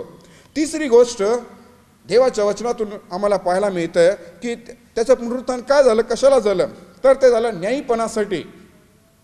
त्याचं पुनरुत्थान कशासाठी झालं तर न्यायीपणासाठी. रोमकरास पत्र याचा 4 अध्याय वचन 25 असं म्हणते, तो प्रभू येशू तुमच्या आमच्या अपराधांमुळे मरण्यास धरून देण्यात आला. वचन नीट बघा काय म्हणते की तो प्रभू येशू तुमच्या आमच्या अपराधांमुळे मरण्यास धरून देण्यात आला व आपण नीतिमान ठरावे म्हणून तो उठवला गेला आहे. या ठिकाणी एक गोष्ट, पहिली गोष्ट सांगितली मी तुम्हाला की परमेश्वर शास्त्रलेख पूर्ण करत आहे. दुसरी गोष्ट आहे पापक्षमेची गोष्ट आहे. तिसरी गोष्ट आहे न्यायीपणासाठी. या ठिकाणी तेच परमेश्वर आम्हाला म्हणत आहे की तुमच्या आमच्या अपराधांसाठी त्याला मारण्यात आलं आणि आपण नीतिमान ठरावे म्हणजे आपण धार्मिक ठरावे म्हणून तो उठवला गेला आहे. म्हणजे मी माझ्या जीवनाकडे जर कोणी बघत असेल किंवा माझ्या जीवनाचं कोणी परीक्षण करत असेल तर आपण ही गोष्ट शिकून घ्यायची आहे की माझ्या जीवनातल्या चांगल्या गोष्टीची प्रशंसा लोकांनी करावी ही सगळ्यांना वाटते, परंतु लोकांना सगळ्या ज्या वाईट गोष्टी असतात त्या माहिती असतात. आणि म्हणून ज्यावेळेस जगामध्ये एखाद्या व्यक्तीला कोणी आपण ज्ञान द्यायला गेलो, त्याला आपण चांगलं शिकवायला गेलो तर ते सरळ आपल्याला काय म्हणतात, तू तुझं जीवन बघ. ही गोष्ट जी आहे इथे आपलं काय चुकलेलं आहे, कारण परमेश्वराकडून जे न्यायीपणाचं जीवन आहे, जे धार्मिकतेचं जीवन आहे ते आम्ही मिळवलं नाही. कारण ते जर आम्ही मिळवलं असतं, ते जर आमच्या जीवनामध्ये राहिलं असतं तर परमेश्वराने आम्हाला धार्मिकतेच्या मार्गावर चालण्यासाठी साहाय्य आणि मदत केलं असतं. कारण परमेश्वराचं वचन आणि परमेश्वराने शिकवलेल्या सत्य गोष्टीवर मनुष्याचा आपल्या बुद्धीने चालू शकत नाही. कारण मी तुम्हाला पूर्वीही सांगितलेलं होतं, जे तुम्ही ऐकलेलं आहे, ज्यांनी ऐकलेलं आहे त्यांच्यासाठी, की परमेश्वर ची जी विचारसरणी आहे, मनुष्याची विचारसरणी जिथे संपते तिथून परमेश्वराची विचारसरणी चालू होते. आणि म्हणून मनुष्य जो आहे तो परमेश्वराच्या विचारसरणीसाठी लढू शकत नाही किंवा त्याच्यासारखा विचार करू शकत नाही. परमेश्वर जो आहे आमच्यासाठी हिताची योजना करतो, तो अरिष्टाच्या योजना करत नाही. त्याला माहीत आहे हा मानव आहे, याला दुःख कष्ट त्रास पापांमुळे मिळालेला आहे, तरी पण त्याने ख्रिस्तामध्ये कृपा आणि दया आमच्यावर केली आणि न्यायीपणाचं जीवन त्यांनी जगावं म्हणून एक कृपा आमच्यावर त्यांनी केलेली आहे. आणि ते न्यायीपणाचं जीवन मिळवण्यासाठी परमेश्वराकडे आम्हाला बघायचं आहे, कारण तो परमेश्वर स्वतः नीतिमान आहे. तो अधर्म करत नाही, तो कोणाचा वाईट करत नाही, तो परमेश्वर आहे. परंतु जेव्हा आम्ही त्याचं ऐकत नाही तेव्हा तो आम्हाला शासन देखील करतो. आणि सगळ्या गोष्टी आहे, जो परमेश्वर न्यायी आहे तो या गोष्टी करणारच. आपण ज्यावेळेस आपल्या लेकरांवर प्रीती करतो तर आपण आपल्या लेकरांना शासन देखील करतो, यासाठी की लेकराला ते माहीत नाही, ते कळत नाही, म्हणून आपण त्याला शासन करतो. तो कोणत्या गोष्टी चुकीच्या गोष्टी करत असेल तर आपण म्हणतो बाळा हे असं नाही, ही अशी गोष्ट आहे तर तुम्ही ती तशी करावी, असं आपण त्याला शिकवतो. तर आपण जे संपूर्ण मानवजात आहे ही मानवजात परमेश्वरासमोर देवाची लेकरं आहे. आणि परमेश्वरासमोर जेव्हा आपण चुकतो तेव्हा परमेश्वर आम्हाला शासन देखील करतो, कारण तो न्यायी देखील आहे. आणि म्हणून वचन असं म्हणते की आपण नीतिमान ठरावे म्हणून तो उठवला गेलेला आहे. तर आपण नीतिमानाची कृत्ये किंवा नीतिमत्वाची कृत्ये, धार्मिकतेची कृत्ये आम्ही जर करत राहिलो तर आमच्या जीवनामध्ये अधर्म राहणार नाही प्रियांनो. आणि म्हणून या अधर्माच्या गोष्टी आहे, ज्या वाईट गोष्टी आहे, मलिन करणाऱ्या गोष्टी आहे, आत्माला विटाळणाऱ्या गोष्टी आहे, कुटुंबाला उद्ध्वस्त करणाऱ्या गोष्टी आहे, स्वतःला आम्हाला हरवून देणाऱ्या गोष्टी आहे, त्यांच्यापासून आमचा बचाव व्हायला पाहिजे. म्हणून न्यायीपणाचं जीवन परमेश्वराने तुम्हा आम्हाला दिलेलं आहे, त्यासाठी ख्रिस्त उठवला गेलेला आहे. आणि म्हणून आमच्या जीवनामध्ये त्याला आम्ही परिधान करायला पाहिजे. 8:34 मध्ये असं परमेश्वराचं वचन म्हणते की दंडाज्ञा करणारा कोण, जो मला इतकेच नाही तर मेलेल्यातून उठवला आहे, जो देवाच्या उजवीकडे आहे आणि जो आपल्यासाठी मध्यस्थी करत आहे, तो ख्रिस्त येशू आहे. बघा परमेश्वराचं वचन म्हणते जो मेलेल्यातून उठवला गेलेला आहे, जो आपल्यासाठी मध्यस्थी करत आहे. आज पण परमेश्वर पिताच्या उजवीकडे बसून तुमच्या आमच्यासाठी मध्यस्थी करत आहे, कारण त्याची अपेक्षा एवढीच आहे की हा माझा मुलगा, ही माझी मुलगी, हे माझे प्रिय लेकरं, हे माझं कडप आहे, माझी मंडळी आहे, माझे लोक आहे आणि यांनी माझ्यासाठी काय करायचं आहे, यांनी ते आपलं जीवन तसं जगायला पाहिजे. प्रियांनो, आज सत्य कडूनही आम्ही सत्यासारखी कृती जर करणार नाही तर परमेश्वराचा दंड आमच्यावर फार लवकर येईल. आणि आपण परमेश्वराच्या दंडापासून आमचा बचाव व्हावा त्यासाठी परमेश्वराच्या न्यायीपणावर विश्वास ठेवा. परमेश्वर हा न्याय करणारा परमेश्वर आहे. आज जगभरामध्ये सगळ्या काही गोष्टी घडताना आपल्याला दिसतील, कारण हे शेवटल्या काळाची चिन्ह आहे, जसं शास्त्र म्हणते ते आम्ही पाहतच आहोत. आणि या सगळ्या गोष्टी घडतील पाहतील तेव्हा लोक भयभीत होतील, लोक घाबरे होतील आणि ते आपलं आश्रयस्थान शोधत फिरतील. परंतु देव संधी देतो मनुष्याला, कारण मनुष्याच्या जीवनामध्ये ज्यावेळेस संधीचा दुरुपयोग मनुष्य करतो त्यावेळेस त्याच्या जीवनामध्ये त्याला काहीही मिळत नाही. आणि म्हणून तो न्यायी परमेश्वर आम्हाला म्हणतो आहे की तुझ्याकडे समय आहे तोपर्यंतच तू माझ्याकडे फिरून ये. कारण ज्यावेळेस आपण फिरून जात नाही, आपल्या पापापासून दूर जात नाही किंवा परमेश्वराकडे पुन्हा जात नाही, तोपर्यंत आम्ही देवाची सत्यता आणि धार्मिकता जाणू शकत नाही. कारण या गोष्टी समजाव्या म्हणून परमेश्वरांनी त्यांची मनं उघडली होती असं आपण पाहतो. आज पण आम्ही पण तीच गोष्ट समजून घ्यायची आहे, जाणून घ्यायची आहे की देवा तू खरा न्यायाधीश आहे, तुझ्यामध्ये पक्षपात नाही आहे, तू भेदभाव करत नाही आहे. कारण तू संपूर्ण मानवासाठी, मानव जातीसाठी आपला प्राण दिलेला आहे, यासाठी की जो कोणी तुझ्यावर विश्वास ठेवेल तर त्याला सार्वकालिक जीवन मिळावे असं तू आम्हाला सांगितलेलं आहे. आणि या सर्वच गोष्टी आम्ही लक्षात ठेवायचं आहे. चौथी गोष्ट परमेश्वराच्या वचनातून आम्हाला पाहायला मिळते की आशेसाठी ते आहे, आम्हाला आशा मिळावी म्हणून ते आहे. आणि त्याच्याविषयी वचन असं म्हणते की 1 कोरिंथ 15 अध्याय वचन 20 ते 22 मध्ये असं परमेश्वराचं वचन म्हणते की तरी पण ख्रिस्त मेलेल्यातून उठवला गेला आहेच, तो महानिद्रा घेणाऱ्यांतले प्रथम फळ असा आहे. आपण जे मनुष्य जेव्हा मरून जातो तेव्हा महानिद्रा घेतो असं परमेश्वराचं वचन म्हणते. कारण मनुष्याच्या द्वारे मरण आले, म्हणजे आदाम जो प्रथम पुरुष होता ज्याला परमेश्वराने घडवलं आणि त्याच्याद्वारे मानव जातीमध्ये पाप आलं हे आम्हाला पाहायला मिळतं. आणि वचन असं म्हणते म्हणून मनुष्याच्याद्वारे मेलेल्यांचे पुनरुत्थानी आलेले आहे असं परमेश्वराचं वचन म्हणते. आणि म्हणून परमेश्वर जो देहधारी आला त्याच्याद्वारे, म्हणजे देहाच्याद्वारे ज्या देहीधारी माणसांनी पाप आणलं जगामध्ये, त्या देहाच्याद्वारे परमेश्वराने त्याचं निवारण केलं आणि पुनरुत्थान मनुष्याला हे मिळवून दिलेलं आहे. येशू ख्रिस्त हा प्रथम फळ असं आपल्याला या ठिकाणी पाहायला मिळतं. आणि आम्ही पण ही गोष्ट लक्षात ठेवायची की आम्हाला पण आशा आहे, आम्हाला आम्ही ज्यावेळेस आमच्या जीवनाची धाव संपवू, त्या सगळ्या गोष्टी संपवू, आणि जर आम्ही धार्मिकतेमध्ये चांगल्या गोष्टींमध्ये आमची धाव आम्ही संपवलेली असेल, तर परमेश्वर आम्हाला ही आशा देतो आहे की तुमच्यासाठी या सर्व गोष्टी मी तयार करून ठेवलेल्या आहे, तुम्हाला मी घेऊन जाईल, तुम्हाला मी तयार करत आहे या सर्व गोष्टींसाठी. कारण मनुष्याची धाव कधी ना कधी एक दिवस संपते. आम्ही जन्माला येणार आहे हे आम्हाला 9 महिने अगोदर माहिती पडते, परंतु मरणाविषयी माणसाला एक सेकंदात आधी माहीत पडत नाही. मनुष्याचं मरण हे कधी पण येते, परंतु मरणानंतर हे एक सार्वकालिक जीवन जे परमेश्वरांनी तुमच्या आमच्यासाठी ठेवलेलं आहे, ती एक आशा परमेश्वरांनी निर्माण करून दिलेली आहे. आणि त्या आशेचे आम्ही काय करायला पाहिजे, अनुकरी व्हायला पाहिजे. कारण देवा, आम्ही मेल्यानंतर जर आम्ही या वाईट कर्म करून मेलो, वाईट कृत्य करून जर आम्ही मेलो, तर आम्हाला काय मिळणार आहे. म्हणून आम्ही रडावं, आम्ही प्रार्थना कराव्या, देवाकडे आक्रोश करावा की देवा, आमच्या कृत्यांमुळे तू आमचा न्याय करू नको. तर आम्ही पश्चाताप करतो, आमचं मन, आमचं अंतःकरण तुला सोपवून देतो, असं आम्ही देवाला जर सांगितलं, तर तो परमेश्वर त्या आशेमध्ये आम्हाला पुन्हा त्या ठिकाणी एकत्रित करेल. कारण ही गोष्ट परमेश्वर असा वचनामध्ये म्हणतो, कारण जसे आदाममध्ये सर्व मरतात, तसे ख्रिस्तामध्ये सर्व जिवंत केले जातील. जसे आपण आदामामध्ये जे प्रारंभी जे पाप झालं त्याच्यामध्ये आपण सर्व मरतो, परंतु ख्रिस्तामध्ये आपण पुन्हा जिवंत केले जाऊ, हे अभिवचन परमेश्वराने आम्हाला दिलेलं आहे. तर ही आशा आपल्याला धरून ठेवायची आहे, कारण ख्रिस्त त्यासाठीच पुनरुत्थित झालेला आहे आणि तो या गोष्टी पूर्ण करण्यासाठी त्या ठिकाणी वाट बघत आहे. 5वी गोष्ट वचनामधून अशी म्हणते की विश्वासासाठी तो त्या ठिकाणी पुनरुत्थित झालेला आहे. 1 कोरिंथ 15 अध्याय आणि 14 वचन असं म्हणते, आणि ख्रिस्त उठवला गेला नाही तर आमची घोषणा व्यर्थ व तुमचा विश्वासही व्यर्थ आहे. ख्रिस्त जर उठवला गेला नाही तर आम्ही जो विश्वास करतो तो पण व्यर्थ होईल. आणि म्हणून आम्ही जाणून घ्यायचं की देवा, आम्ही काय करू आता. आम्ही विश्वास करतो पण आम्ही जर कृती करत नाही तर आम्ही अजूनही भटकलेलो आणि अंधकाराच्या मार्गावर आहे. कारण वचन असं म्हणते की विश्वास हा कृती वाचून निर्जीव आहे. जो मनुष्य विश्वास करतो असं म्हणतो आणि कृती करत नाही, तो स्वतःची फसवणूक करतो, आपल्या कुटुंबाची फसवणूक करतो. आणि म्हणून आम्ही विश्वास करतो असं जेव्हा म्हणतो, तर आम्ही कृती करणं फार गरजेचे आहे. कारण पापाविषयी परमेश्वराने असं लिहिलेलं आहे की चांगले करणे कळत असून जो त्याप्रमाणे करत नाही त्याला ते पाप आहे. आणि आम्ही ही गोष्ट शिकून घ्यायची आहे की चांगलं आम्हाला समजते की काय आहे, परंतु ते आम्ही करत नाही, तेव्हा आम्ही पाप करत असतो. आम्हाला असं वाटते पुष्कळ वेळा की आम्ही मोठे मोठे अपराध करत नाही, परंतु आम्ही परमेश्वराच्या विरोधामध्ये कोणतीही गोष्ट केली ती पापच परमेश्वरासमोर गणली जाते.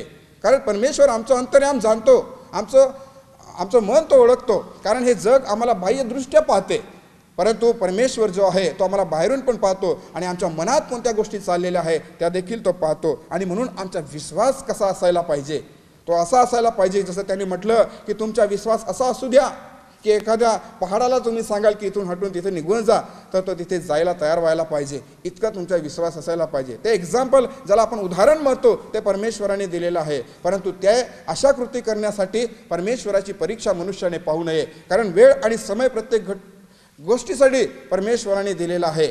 आणि म्हणून आम्ही ही गोष्ट लक्षात ठेवायची आहे की आमच्या विश्वासासाठी परमेश्वर उठवला गेलेला आहे.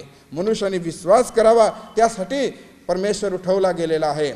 दुसरी गोष्ट त्याच वचनामध्ये आम्हाला पाहायला मिळतं की ते शुभ वर्तमानासाठी ती गोष्ट आहे. आणि त्याच वचनामध्ये असं म्हटलं आहे 1 कोरिंथ 15:14 मध्ये, आमची घोषणा पण मग व्यर्थ आहे. जे आम्ही बोलतो हे पण व्यर्थ होईल जर प्रभू उठवला गेला नाही आहे तर. त्याचं शुभवर्तमान व्यर्थ होईल. परंतु प्रभू उठवला गेला आहे तर हे शुभवर्तमान मनुष्याच्या जीवनामध्ये कार्य करेल. कारण मनुष्य जेव्हा त्याच्यावर विश्वास करेल तेव्हा त्याला तारण मिळेल. कारण विश्वासाविषयी आणि या शुभवर्तमानाविषयी असं म्हटलेलं आहे की जो आपल्या मुखाने कबूल करतो आणि अंतःकरणाने विश्वास करतो त्याचे तारण होते. आणि म्हणून आपल्या मुखाने आपण कबूल करणं आहे आणि अंतःकरणाने आपण विश्वास करणं आहे. म्हणजे हे शुभवर्तमान माझ्यासाठी आहे. कारण जगामध्ये जर शुभवर्तमान जर काय आहे तर हे परमेश्वराचं प्रेम आहे, परमेश्वराची दया आहे, आपुलकी आहे. आणि हे मनुष्याने स्वीकारायलाच पाहिजे. कारण हे जग कितीही केलं, हे जग आम्हाला एवढीच गोष्ट पाहायला मिळते हे की धोका देतं. हे जग आम्हाला वाईटच करतं. पण या जगामध्ये आपले जरी असले ते सर्व सोडून जातात. म्हणून परमेश्वर म्हणतो की जन्म देणारी आई तुम्हाला सोडून देईल परंतु मी तुम्हाला सोडणार नाही. हे किती चांगलं अभिवचन परमेश्वराने दिलेलं आहे. एवढ्या मोठ्या संकटांच्या दिवसांमध्ये, महामाऱ्यांच्या दिवसांमध्ये आणि कोणत्याही प्रकारच्या चक्रीवादळामध्ये, कोणत्याही सुनामीमध्ये परमेश्वराचा एक आश्रय जर राहिला नाही तर आपल्याला कोणीच वाचवू शकत नाही. परंतु ही परमेश्वराची दया आहे की मानवाला तो संधी देतो आणि या संधीचा उपयोग प्रत्येक मानवाने त्या ठिकाणी करून घ्यायला पाहिजे. आणि त्यासाठी विश्वास महत्त्वाचा आहे. आणि तोच विश्वास जो परमेश्वरावर आम्ही ठेवलेला आहे की तो आमच्यासाठी पुनरुत्थित झालेला आहे आणि त्या पुनरुत्थानामध्ये आम्ही भाग घेतलेला आहे. कारण आम्ही आमचं जुनं स्वभाव जुनं जीवन आम्ही सोडून दिलेलं आहे आणि ख्रिस्त सांगते आम्ही आता नवीन जीवन जगत आहे हे आम्ही दाखवायला पाहिजे. कारण ख्रिस्ती हे नाव तेव्हाच मिळालं जेव्हा ते लोक ख्रिस्ताचं जीवन जगत होते. आणि आम्ही जर ते जीवन जगत नाही तर आम्ही ख्रिस्ताचं नावाला खराब करतो, त्याच्या नावाला तुच्छ लेखतो, कारण तो तसा जगला नाही जसा आम्ही जगतो. आणि म्हणून आम्ही असं जीवन जगावं जसा परमेश्वर जगला. या जगामध्ये मानव देह धारण करून त्यांनी दाखवलं की मनुष्य हे जीवन जगू शकतो. मनुष्याला हे अवघड नाही आहे, कारण मनुष्याला जेवढं जीवन जगता येईल तेवढं ज्ञान परमेश्वराने मानवाला दिलेलं आहे. परंतु त्या ज्ञानावर आपण विश्वास करावा, कारण परमेश्वर आम्हाला चालवणार आहे. कारण आम्हाला माहिती आहे आम्ही लेकरं जेव्हा होतो तेव्हा आमचा पिता आम्हाला चालवत होता. तर आम्ही मानव आहोत, तर परमेश्वर जो आम्हाला निर्माण करणारा परमेश्वर आहे तो आम्हाला या सर्व गोष्टीमध्ये चालवतो. त्यासाठी प्रियानो, विश्वासामध्ये तुम्ही स्वतःची तयारी करा.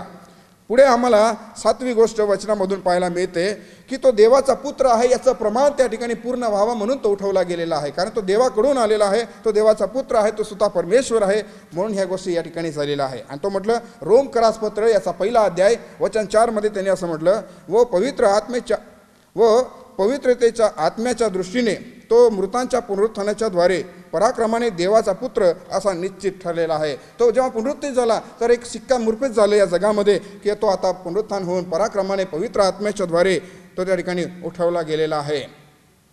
तर या सर्व ज्या घटना तुमच्या आमच्यासाठी परमेश्वराने घडवून आणल्या त्याच्यामागे परमेश्वराला दिलेला अधिकार आहे. आणि म्हणून तो देवाचा पुत्र आहे हे त्यांनी त्या ठिकाणी पूर्ण केलं. आणि म्हणून वचन असं काय म्हणतं, त्याचा जो अधिकार आहे त्याच्याविषयी योहान 10:18 मध्ये तो म्हणजे कोणी तो माझ्यापासून घेत नाही तर मी होऊनच तो देतो. मला तो देण्याचा अधिकार आहे व तो परत घेण्याचाही अधिकार आहे. ही आज्ञा मला माझ्या पित्यापासून प्राप्त झाली आहे असं येशू ख्रिस्ताने त्या ठिकाणी म्हटलं आहे. म्हणजे आपला प्राण त्याच्याविषयी तो म्हणत आहे की मला तो देण्याचा अधिकार आहे आणि तो परत घेण्याचा अधिकार आहे. हे परमेश्वर म्हणजे जे स्वतः त्याच्याविषयी तो म्हणत आहे हा त्याचा वैयक्तिक अधिकार आहे. कारण म्हणून त्यांनी म्हटलं आहे की स्वर्ग आणि नरकाच्या किल्ल्या माझ्याकडे आहे. आणि ते जीवन मिळवण्यासाठी परमेश्वराने आम्हाला एकत्रित केलं आहे, आम्हाला बोलवलेलं आहे. प्रियानो, काही करा परंतु धार्मिक आणि चांगलं जीवन जगण्याचा प्रयत्न करा. कोणाचं काही वाईट करू नका. त्या परमेश्वराचा भय धरा जो पवित्र परमेश्वर आहे, ज्याचे नेत्रांनी तो अनिती त्याला बघायला आवडत नाही. तो इतका पवित्र परमेश्वर आहे आणि त्या पवित्र परमेश्वराच्या विरोधामध्ये जाऊन आपण बंड करू शकत नाही. आणि त्याच्यासाठी या गोष्टी आम्ही लक्षात ठेवायला पाहिजे आणि परमेश्वरावर विश्वास ठेवायला पाहिजे. आणि म्हणून जर काय आज आम्ही प्रभूवर विश्वास ठेवतो किंवा प्रभू आमच्यासाठी उठवला गेला आहे असं जर आम्हाला वाटत असेल आणि असं जर आम्ही म्हणत असेल तो उठवला गेला आहे, मग आम्ही आमचं जीवन का बदलत नाही? आम्ही का प्रेम करत नाही? का आम्ही आपल्या बंधूंचं आपल्या घरातल्या लोकांचं आपण वाईट करतो? कशाला आपल्या समाजाचं आपण वाईट करतो? कशाला आपण कोणाला वाईट दृष्टीने पाहतो, वाईट नजरेने पाहतो? जर पाप आणि अंधकाराने आपण इतके आंधळे झालेलो आहोत तर त्या देवाला आपण ओळखू शकणार नाही. कारण तो देव या सर्व गोष्टी आम्हाला शिकवत नाही. देव पुनरुत्थित झाला आहे असं आपण म्हणतो तर त्याची कर्म पण करा, असा विश्वास करतो तर त्याचं वचन पण पाळा, म्हणजे स्वतःचं जीवन पवित्र कराल आणि तुम्ही दुसऱ्यांसाठी पण आशीर्वादाचे कारण ठराल. आणि म्हणून परमेश्वराने तुम्हाला या जगामध्ये ठेवलेलं आहे. कारण प्रत्येक माणसाच्या जीवनामध्ये उद्दिष्ट आहे. कोणीही विनाकारण जन्माला येत नाही आणि ते उद्दिष्ट पूर्ण करण्यासाठी परमेश्वराने आम्हाला निवडलेलं आहे. तर चांगलं ते करा. कारण मनुष्य जो आहे तो परमेश्वराकडे यासाठी येत नाही, त्याला यासाठी तो ओळखत नाही, यासाठी तो विश्वास करत नाही. एक तर त्याच्यामध्ये गर्व आणि अहंकारामुळे त्याने स्वतःचा नाश करून घेतलेला आहे, किंवा पाप आणि पापाच्या वासनांमुळे त्यांनी स्वतःला बंद करून घेतलेलं आहे, किंवा देह आणि देहाच्या कर्मांमुळे त्यांनी स्वतःला बंदिस्त करून टाकलेलं आहे. आणि म्हणून तो देवाला ओळखू शकत नाही. आणि म्हणून जी धोंड होती त्या ठिकाणी ती धोंड जी काय शिकवतं त्याच्याविषयी मी थोडक्यात सांगतो आणि मग मी त्या ठिकाणी जे 2-3 वचनं आहेत ते वाचून मग बंद करेल. ती धोंड त्या ठिकाणी आहे तिच्याविषयी ख्रिस्ताचा जो मृत्यूवर अधिकार आहे तो त्या ठिकाणी आपल्याला बघायला मिळतो. ख्रिस्ताला कोणी बांधू शकत नाही तिथे हे आम्हाला पाहायला मिळतं. त्या ठिकाणी पहारा पण ठेवला गेला होता परंतु ते पण शक्य झालं नाही. आमचा प्रभू जिवंत आहे हे पण आम्हाला त्या ठिकाणी पाहायला मिळतं. महिमा व सामर्थ्य हे देवाचं आहे हे देखील आम्हाला त्या ठिकाणी पाहायला मिळतं. वचन पूर्ण आहे हे पण आम्हाला त्या ठिकाणी पाहायला मिळतं. कारण वचनाविषयीची साक्ष आहे देवाची की आकाश आणि पृथ्वी नाहीशी होणार. काय म्हटलेलं आहे? आकाश व पृथ्वी नाहीशी होतील परंतु माझी वचने नाहीशी होणारच नाही. जे माझं वचन आहे हे नाहीसं होणार नाही.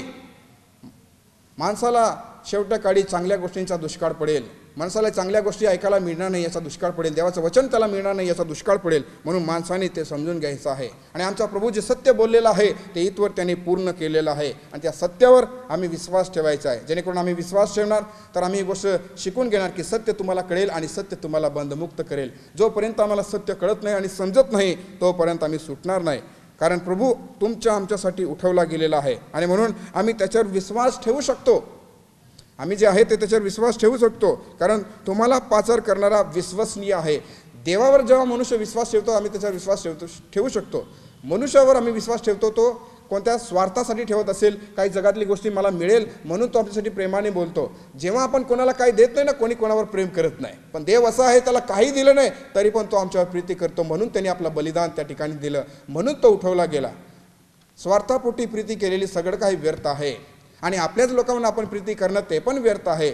आपण जो प्रभू आम्हाला शिकवतो की तू आपल्या वैऱ्यावर पण प्रीती कर, आपल्या शेजाऱ्यावर प्रीती कर, जसं तू आपल्यावर करतो तसं आपल्या शेजाऱ्यावर प्रीती कर, हे सगळ्यात मोठ्या आज्ञा आहे. आणि या जर आम्ही पाळल्या तर आम्ही परमेश्वराचे जे झालेलं पुनरुत्थान आहे त्याच्यावर आम्ही विश्वास करून स्वतःला प्रभूमध्ये तयार करून घेऊ शकतो. आणि म्हणून परमेश्वराचं जे पुनरुत्थान झालेलं आहे या पुनरुत्थानाला प्रियानो निर्थक ठरवू नका. देवाच्या वचनाचं पालन करा आणि त्यानुसार तुम्ही कृती करा. कारण परमेश्वर हे करणारच आहे. तो वचनाला पूर्ण करणारा परमेश्वर आहे. परमेश्वर न्याय करणारा परमेश्वर आहे आणि हा न्याय फार लवकर येत आहे. कारण ज्याला कान आहे तो ऐकावं असं परमेश्वर प्रगटीकरणामध्ये म्हणतो आणि आम्ही पण ते शिकून घ्यायचं आहे. आणि म्हणून देवाने जसं आज आपल्या सेक्रेटरीने जो शास्त्रभाग वाचला त्याच्यामध्ये म्हटलेलं आहे की पृथ्वीवरील गोष्टींकडे लक्ष लावू नका जे मनुष्याला अरिष्टांकडे घेऊन जाणार आहे. वरील गोष्टींकडे लक्ष लावा कारण वरील गोष्टी चांगल्या आहे. पृथ्वीवरच्या गोष्टींकडे लावू नका. तर पृथ्वीवरचे जे अवयव तुमचे आमचे आहेत त्यांना आपल्याला जीव मारायचं आहे. त्याच्याविषयी असं म्हणलेलं आहे, जार कर्म, अमंगळपणा, काम वासना, कुवासना आणि लोभ या सर्व गोष्टींचा आम्हाला नाश करायचा आहे आमच्या जीवनामधून. जर आम्ही जार कर्म करत असेल, अमंगळपणा करत असेल, काम वासना असेल, कुवासना असेल, लोभ असेल तर याच्याने आम्ही परमेश्वराला मिळवून घेऊ शकत नाही. देवाला आपण म्हणतो तो उठवला गेला आहे, तो तारणारा, जीवन देणारा आहे. तर हे शरीराची कर्म आम्हाला सोडून द्यावं लागतील. कारण त्यामुळे जे आज्ञा मोडणारे लोक आहे, जे मुलं आहे, देवाची लेकरं आहे, त्यांच्यावर देवाचा त्या ठिकाणी कोप भडकत असतो. आणि म्हणून आता आम्हाला काय करायचं आहे? सर्व प्रकारचा क्रोध, संताप, दुष्टपणा, निंदा व मुखाने शिवीगाळ करणे ही सर्व आपणापासून आम्हाला दूर करायची आहे. ही सर्व आपणापासून दूर करायचे आहे. कारण एका झऱ्यातून गोड आणि कडू पाणी येत नाही. तुम्हाला जर परमेश्वराने देवाचं लेकरू सांगितलं आहे तर देवाच्या लेकरासारखं तुम्ही जीवन जगावं ही परमेश्वराची इच्छा आहे. त्या पुनरुत्थित परमेश्वराच्या लेकरासारखं जीवन जगावं असं वाटत असेल तर तुम्ही आपल्या एका जीवनामधून एकच जीवन जगा जे दोन्ही मार्गावर जो चालतो, जो आपल्या धैर्यापर्यंत कधी पोहोचत नाही. एकच मार्ग ठेवा म्हणजे तुम्ही पोहोचू शकतात. आणि परमेश्वराने ते सांगितलं आहे की मार्ग, सत्य व जीवन मीच आहे, माझ्याकडे आल्या वाचून पित्याकडे कोणीही जाऊ शकत नाही. आणि म्हणून त्या पुनरुत्थानावर आम्हाला विश्वास ठेवायचा आहे. आणि शेवटी वचनामध्ये जो भाग आहे तो असं म्हणतो की तुम्ही जुन्या मनुष्याला त्याच्या कृतींसह काढून टाकला आहे. म्हणजे जुना स्वभाव जो होता तुम्ही वधस्तंभाला खिळून टाकला. आता ख्रिस्तामध्ये तुम्ही नवीन झालेला आहे तर तुम्ही नवीन कृती करा. आपण दरवर्षी एक निर्णय घेतो की देवा आता नवीन वर्ष आलं आहे, मी दारू, सिगरेट, तंबाखू सगळं वाईट कृत्य सोडून देणार. पण एक आठवडा होतो आणि पुन्हा तेच कार्य करायला लागून जातो. पुन्हा नवीन वर्षाची वाट बघतो. असं करून करून आपलं आयुष्य आपण काढून टाकतो. आणि शेवटी जेव्हा आपण खाट्यावर, बिछाण्यावर पडतो तेव्हा देवाला म्हणतो हे देवा मदत कर. तेव्हा नाही, देव म्हणतो जेव्हा तू जिवंत होता, चांगला होता, हातापायात शक्ती होती तेव्हा तू तुझी कृती अयोग्य, अमंगळ अशी केली. आणि म्हणून परमेश्वर म्हणतो की अशी कृती करा जेव्हा तुमच्या जीवनात शक्ती आहे, सामर्थ्य आहे, तुम्ही आशीर्वादित आहे. जेव्हा परमेश्वर या सर्व गोष्टींमध्ये तुम्हाला यश देईल तेव्हा तुम्ही देवाचं गौरव करा, देवावर विश्वास करा. त्यासाठीच परमेश्वर उठवला गेलेला आहे. कारण जो नवा मनुष्य आपल्या निर्माणकर्त्याच्या प्रतिरूपाप्रमाणे पूर्ण ज्ञानात नवा केला जात आहे त्याला तुम्ही धारण करायला पाहिजे. त्याचं जीवन जे नूतनीकरणाचं जीवन आहे ते आम्ही परिधान करायला पाहिजे. त्याच्यामध्ये राग नाही आहे, तिथे प्रेम आहे, तिथे सहनशीलता आहे, तिथे ममता आहे, चांगुलपण आहे, इंद्रिय दमन आहे. म्हणजे सगळ्या प्रकारच्या चांगल्या गोष्टी त्या ठिकाणी आहे. तर आम्ही ही गोष्ट समजून घ्यायची आहे की जर कोणतीही वाईट गोष्ट करत असेल तर मला काहीच कळलेलं नाही. आणि जर मी चांगली गोष्ट करत आहे तर त्या प्रभूने माझ्यासाठी हे सर्व करून ठेवलेलं होतं आणि आता मी मार्गाचा वाटेकरी झालेला आहे हे मला त्या ठिकाणी शिकायला मिळेल. आणि म्हणून जो परमेश्वराला त्या ठिकाणी कोणी थांबवू शकलं नाही या गोष्टीसाठी, तो परमेश्वर पण आम्हाला हे जीवन जगण्यासाठी आणि हे जगातला कोणताही व्यक्ती चांगलं जीवन जगण्यासाठी थांबू शकत नाही. तर काळजी घ्या, विचार करा, स्वतःची तयारी करा आणि प्रभूमध्ये स्वतःला लीन नम्र करा. म्हणजे देव तुम्हाला आनंदाने तुमच्या जवळ घेईल किंवा तुम्हाला त्याच्या जवळ घेईल आणि आशीर्वादित करेल. कारण त्याने सांगितलं आहे की मी पुन्हा फार लवकर येईन आणि तो येणार, त्याला विलंब तो लावत नाही. कारण एक दिवस 1000 वर्षासारखा आणि 1000 वर्ष एका दिवसासारखे आहे. परमेश्वर म्हणतो पुनरुत्थित होईल, मी सर्व गोष्टी पूर्ण केलेल्या आहे. तर तुम्ही पण या गोष्टींवर विश्वास करा आणि देवाच्या नावाला धन्यवाद द्या. तर या वेळेमध्ये आपण प्रार्थना करू आणि देवाला सांगूया की देवा तू पुनरुत्थित परमेश्वर आहे, तर आम्हाला पण या पुनरुत्थित जीवनामध्ये आम्हाला जगण्यासाठी, त्याचे वारीस आणि त्याचे भागीदारी होण्यासाठी तू विशेष मदत कर. आणि देव नक्कीच त्याच्या पवित्र आत्म्याच्याद्वारे या जीवनामध्ये चालण्यासाठी मदत करेल. पवित्र देवा, आम्ही पुन्हा एक वार तुझ्या नावाला धन्यवाद देतो, तुझी स्तुती करतो, मान सन्मान गौरव तुला देत तुझ्या चरणाजवळ येतो. कारण आम्ही अशुद्ध आणि पापी असं जीवनामध्ये जर असेल तर आम्ही तुझकडे हीच प्रार्थना करतो की आमच्यासाठी, आमच्या अपराधांसाठी तू वधस्तंभावर त्या ठिकाणी खेळला गेला आणि तुझा प्राण तू त्या ठिकाणी देऊन दिला, यासाठी की आम्ही नीतिमत्वाचं जीवन परिधान करावं आणि तू सांगितलेल्या गोष्टी आम्ही पाळाव्या, तुझ्या वचनावर आम्ही चालावं, ही तुझी इच्छा आहे. आणि आमच्या जीवनामध्ये जोपर्यंत आम्ही जिवंत आहोत तोपर्यंत सर्व देहाची कर्म आम्ही टाकून द्यावी. म्हणजे ज्या देहाची वासना, डोळ्याची वासना आणि संसाराची फुसारकी ह्या ज्या गोष्टी आहेत त्या आमच्या जीवनात नसाव्या, ही तुझी इच्छा आहे. आणि म्हणून तू जो पुनरुत्थित झाला यासाठी की आम्ही नीतिमान ठरावे म्हणून, आणि म्हणून नीतिमत्वाचे वारीसदार आम्ही व्हावे म्हणून या पुनरुत्थानामध्ये आम्हाला देखील भाग मिळावा, म्हणून ती कृती करण्यासाठी विशेष साई आणि मदत कर. आमच्या जीवनात जर काही अधर्म असेल तर त्याची क्षमा कर आणि येणाऱ्या दिवसांमध्ये परमेश्वरापा तुझं वचन पाळून ती कृती आम्ही पूर्ण करावी आणि आमच्या जीवनामधून तुझे गौरव आम्ही करत राहावं, तुझी वाट आम्ही पाहत राहावं. म्हणून शहानबुद्धी आणि ज्ञान तू आम्हाला दे.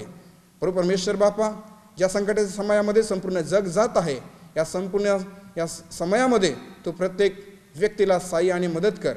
आणि तूच एकमेव परमेश्वर आहे. या सर्वच गोष्टी तुझ्या आत्म्याच्याद्वारे या संपूर्ण जगाला तू विदित केलेलं आहे, त्याचं प्रमाण देखील तू दे.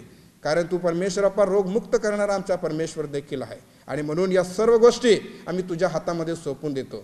तुझ्या इच्छेने आणि योजनेने चालण्यासाठी आम्हा प्रत्येकाला तू साई आणि मदत कर. ही लहान प्रार्थना तारणारा येशू ख्रिस्ताच्या प्रिय आणि गोड नावाने मागतो म्हणतो पित्या, आमेन. या वेळेला आपल्या मंडळीचे पाळक सर आहे, मी त्यांना विनंती करतो की त्यांनी पुढे यायचं आहे आणि जी आपली प्रभूची प्रार्थना आहे ती आणि जो आपला आशीर्वाद आहे ते आपल्याला देतील. आणि त्यानंतर सुमंत देव परात्पर हे गीत गाव आणि मग आपण शांतीने देवाचं गौरव करू. प्रभूने शिकवलेली प्रार्थना म्हणून, हे आमच्या स्वर्गातील पित्या, तुझे नाम पवित्र मानले जावं, तुझे राज्य येवो, जसे स्वर्गात तसे पृथ्वीवरही तुझ्या इच्छेप्रमाणे हो. आमची रोजची भाकर आज आम्हास तू दे, आणि जसे आमच्या ऋण्यास ऋण सोडतोस तसंच तू आमचं ऋण आम्हास सोड, आणि आम्हास परीक्षेत आणू नकोस, तर आम्हास सर्व अटापासून सोडीव. कारण की राज्य, सामर्थ्याने गौरव ही सर्व काळ तुझीच आहे. आमेन. आता आपल्या तारणाऱ्या प्रभू येशू ख्रिस्ताची कृपा, देवाची प्रीती, पवित्र आत्म्याची संगती, देवपूरच्यातील सर्व विश्वासणाऱ्यांबरोबर, आमच्या देशातील पंतप्रधान, मंत्रिमंडळ यांच्याबरोबर, आमचे संस्थेचे अधिकारी यांच्याबरोबर, तुझ्या दासांबरोबर, मंडळी आणि इस्रायल राष्ट्र यांच्याबरोबर, आता आणि सदा सर्व काळ असो. आमेन. सुवंद्य देवा परात्पर, स्तवा हो त्याला खालीवर, तो बाप, पुत्र, आत्माचा त्रेकाला